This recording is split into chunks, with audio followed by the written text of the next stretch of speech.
જૂનાગઢ જિલ્લાના 12,935 દિવ્યાંગ મતદાર સક્ષમ એપ્લિકેશનનો ઉપયોગ કરી મતદાર ઓળખ અને દિવ્યાંગ નોંધણી પ્રક્રિયા સરળ બનશે.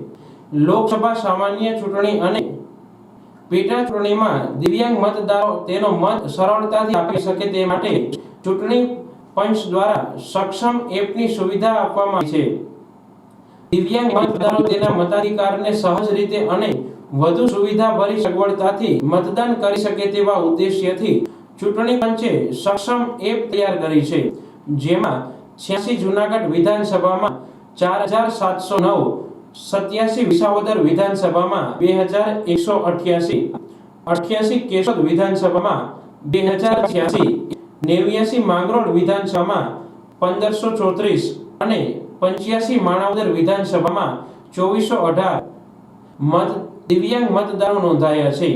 આ એપની મદદથી દિવ્યાંગોની મતદાર ઓળખ અને નોંધણી પ્રક્રિયા સરળ બનશે. મતદાન કરવા બૂથ પર જવા માટે વ્હીલથી પણ આ એપ થી વિનંતી કરી શકાય છે. મતદાન મથકો અંગેની માહિતી, મતદાન મથકનું સ્થાન, મતદાન મથક પર ઉપલબ્ધ સગવડતા, સુવિધાઓ અને મતદાન અધિકારીઓની સંપર્ક વિગતો પણ એપ દ્વારા પ્રાપ્ત થઈ શકે છે. આ એપ પ્રજ્ઞાચક્ષુ દિવ્યાંગોનો માટે આવી સહાય પૂરી પાડે છે.